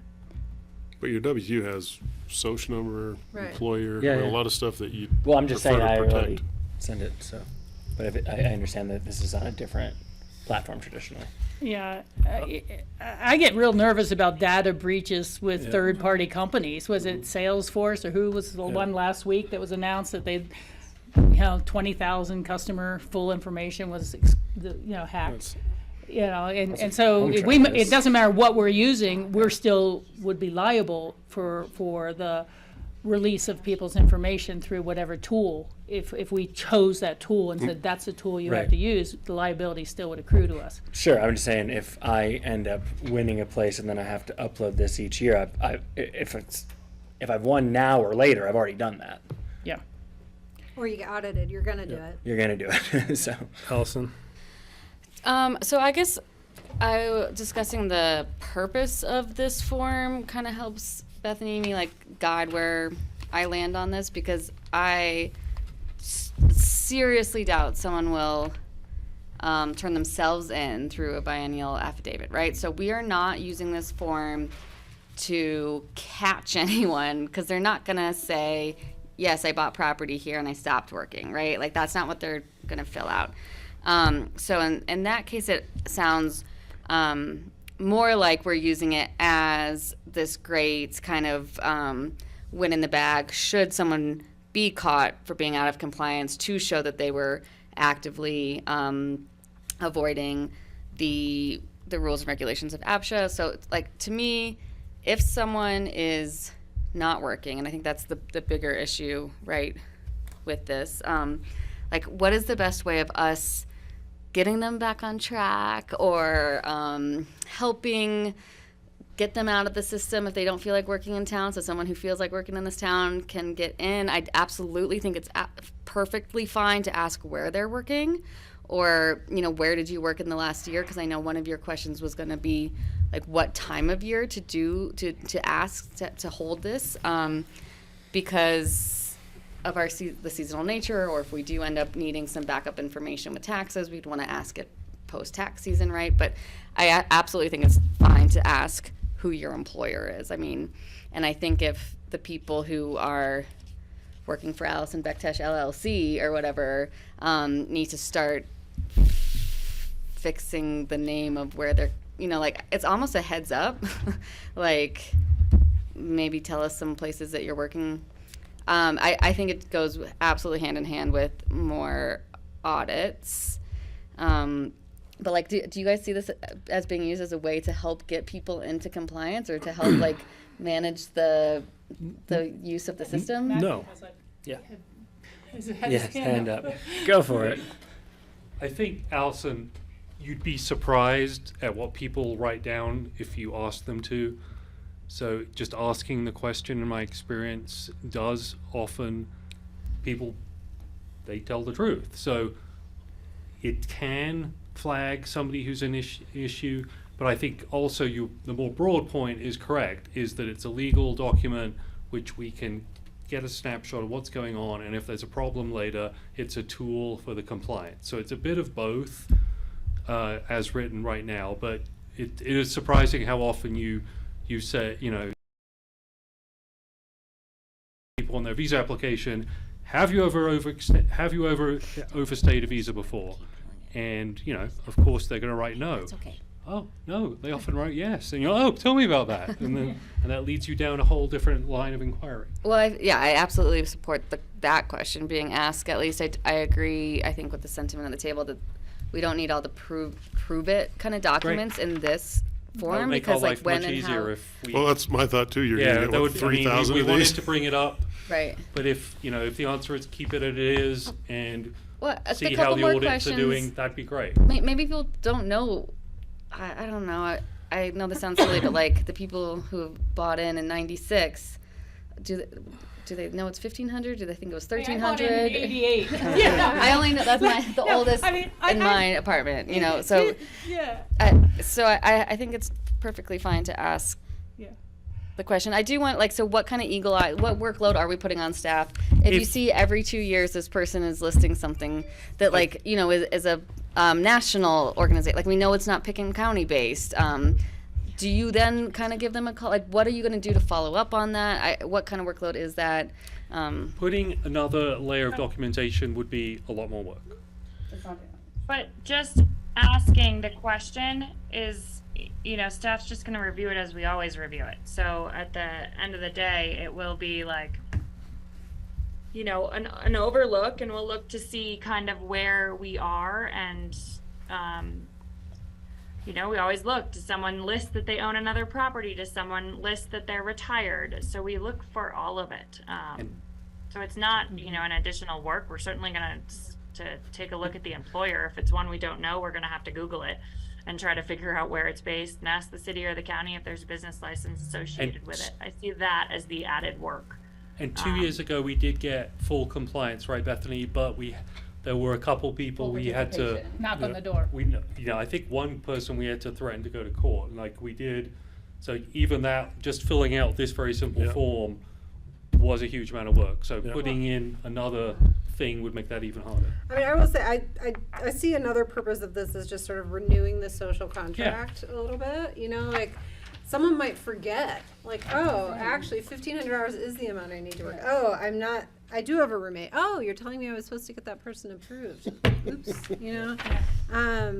Like, those are sort of, I do think there's, you know, if you never do this and somebody gets audited 10 years later, you know, I almost think it could be beneficial to say, you know, are you employed, and then have a checkbox like, can you provide a W-2 to support this? Or, you know, if you're self-employed, can you provide a profit and loss statement to support this? Just so people are like, oh, like I will, like there is documentation that I might be asked for, and I'm being forewarned what that might be. APCHA does conduct audits, and you may be required to to produce documents. That was not a bad thing to add to it. For me, I think bumping it up on the very first page is where it needs to be, as much as it's on the signature line, that this is a legally binding document. You know, your signature attests to the truth of this document. When you're starting to say, you know, if audited, you will have to provide this sort of information or Your whatever qualifications. you know, and APCHA does do random audits. Getting that information out there, I think you're right about renewing the social contract.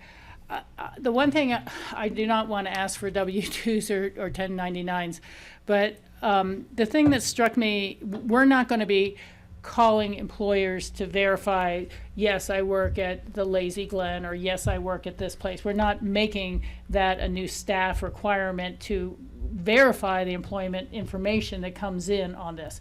I mean, I don't think that's what the board is asking.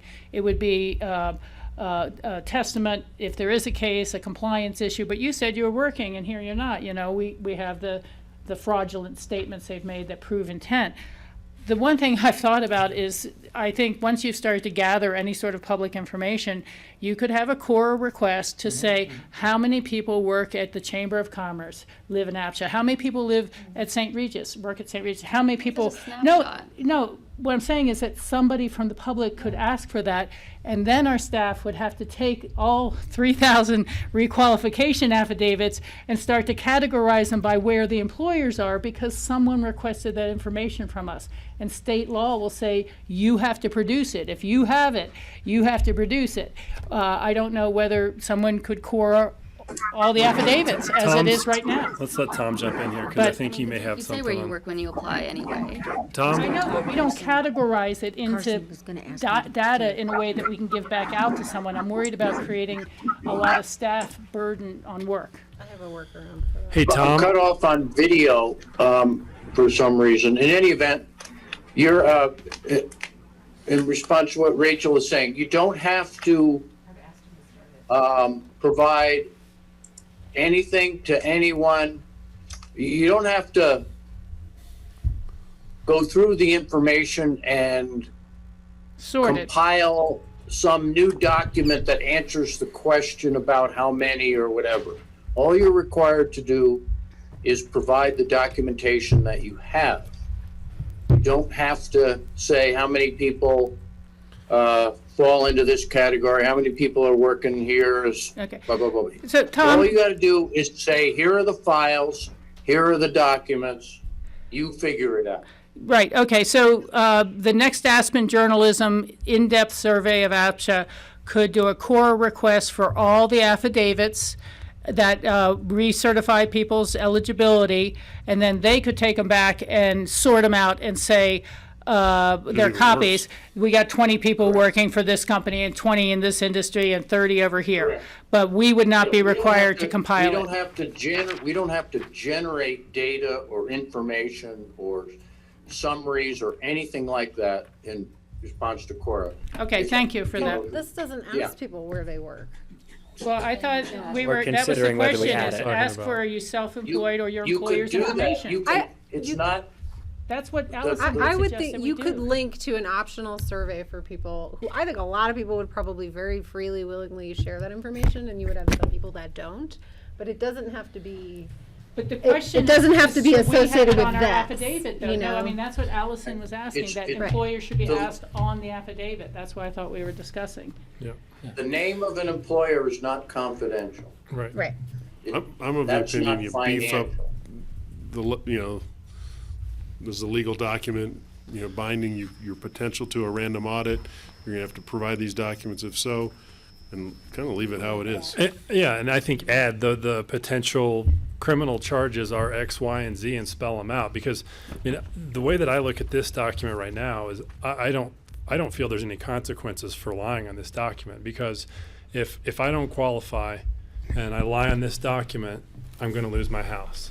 If I lie on the document and I get caught, I'm going to get to live in my house for a year and then I'm going to lose my house, right? But so the consequence is the same. It's just, do I have to move out now, or can I lie and then move out in a year or 10 years when I get finally caught? Get busted. And so to me, I think the easy thing to do is less, not so much, trying to verify the stuff for staff. I think if APCHA said explicitly, we will refer this to the district attorney for criminal prosecution if you lie on this document, and made it like, hey, this is serious and we're going to do an audit. But to me, losing your housing is pretty punitive. I understand, but Being audited, because that's the only way you're gonna find out if you were Subject to somebody. prosecution and the But- APCHA fine penalty But code. what's the legal, Tom, what's gonna happen if I lied on this document? I get a fine?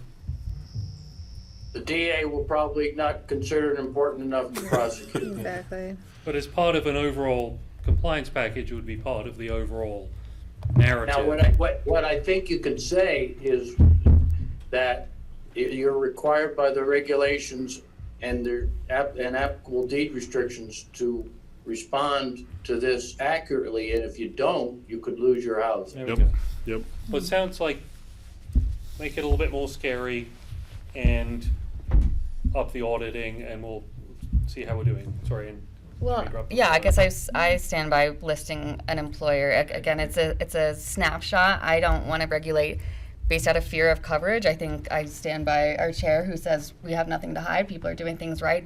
Cover it. Show how many people are working in the restaurant industry. Show how many, like if we didn't have APCHA and you got rid of all the units, you're not eating out tonight. You know, like I don't think we need to worry that maybe someday there'll be a newspaper article. I do want to make sure that the program is being used properly.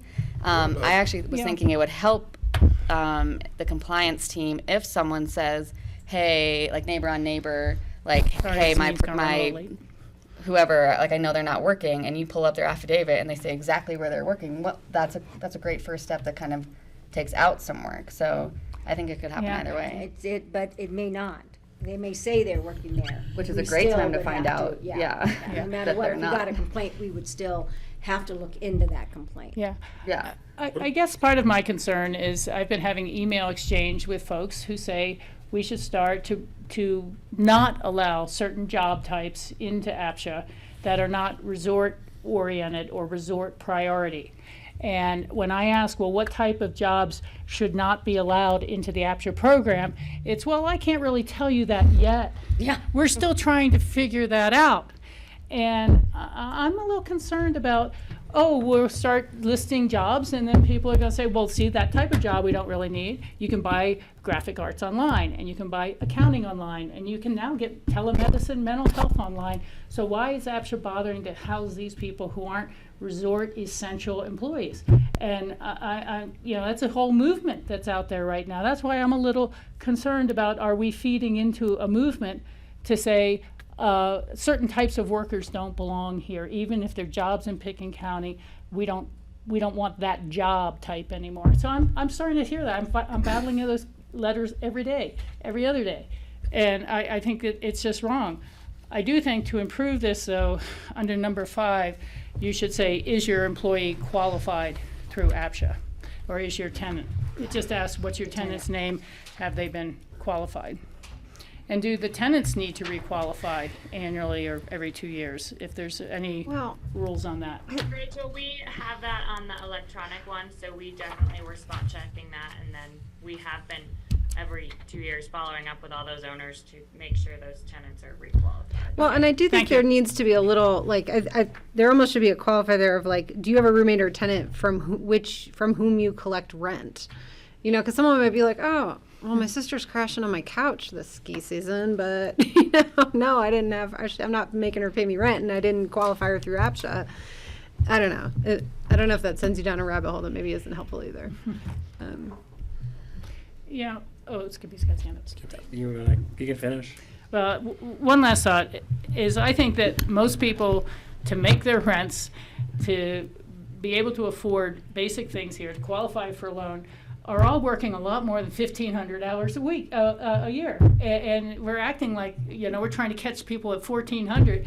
And the majority of people are up there at 2,000, 2,100. That's why we can't get people in the low income category units, is they work 2 jobs, So I just wanted to get that out there. We've even had conversations about whether people should have rollover hours. If they've worked 2,200 hours for 10 years and they have a 1,000 hour year, does that mean they lose everything?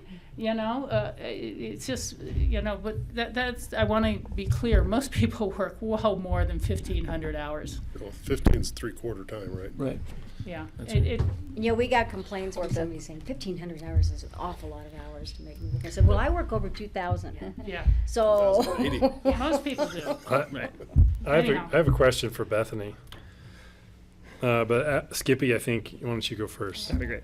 Yeah, I do want to collect information on employers. I think it's important. I get the same letters that Rachel does, and I have the same opinion about the desired use of those individuals, but I don't think it's wise to hide from the information for fear of what some people might do, because there's also good use of that information for us, and I think it's helpful for us to make decisions based on the reality. And we know there's going to be massive changes in the workforce going forward for all the reasons. How do we use the information about where people work?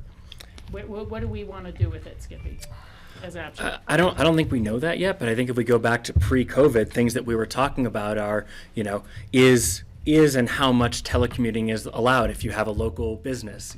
Is the person who works at an architecture firm who does business out of town, does that matter? What are the general trends? Is the stuff Michael Miracle's always talking about resort workers moving to individual families? Like, are these things true or not? We don't know.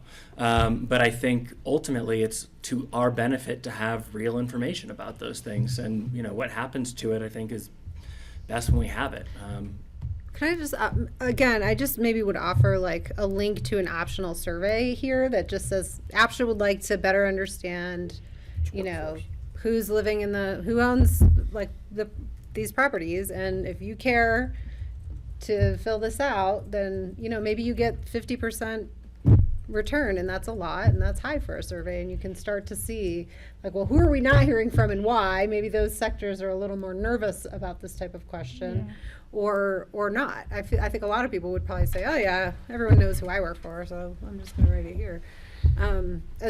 Just as a way to kind of thread the needle on the two concerns here.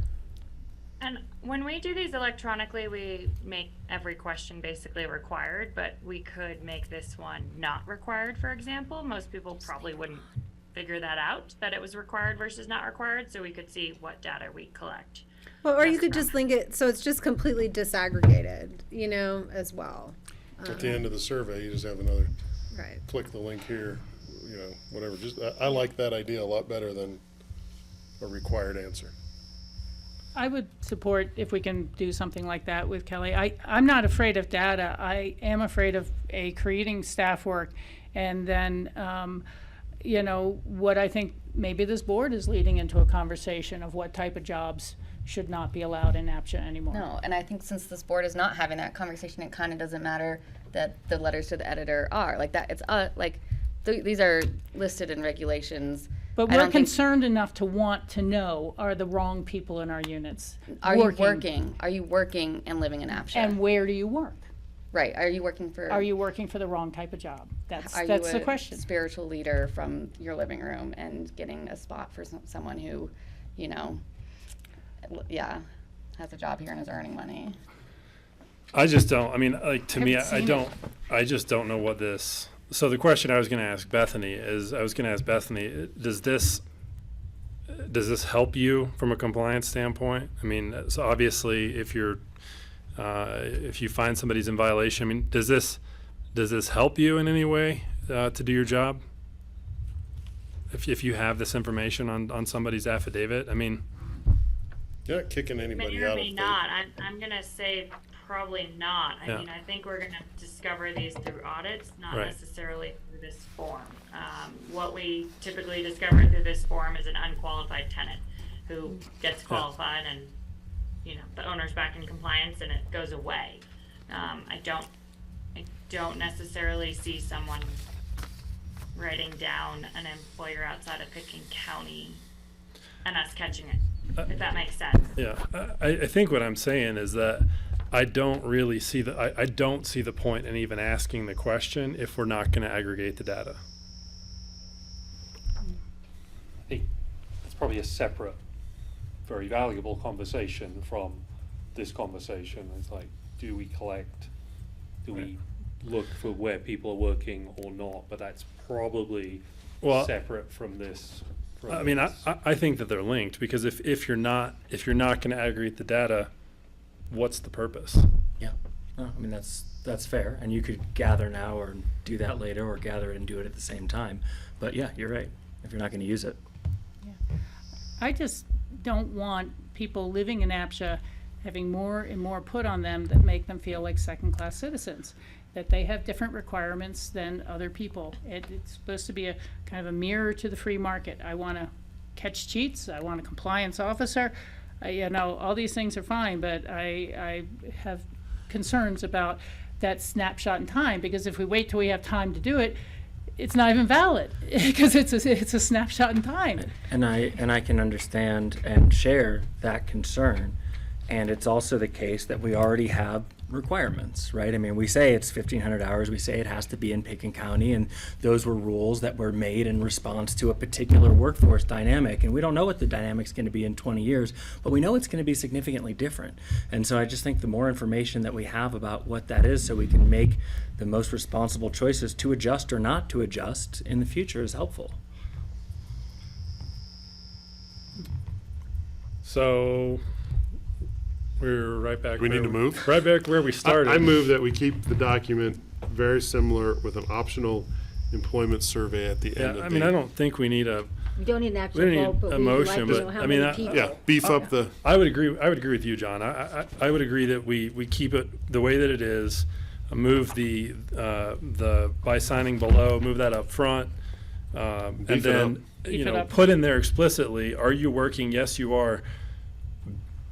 Red letters. APCHA conducts random audits.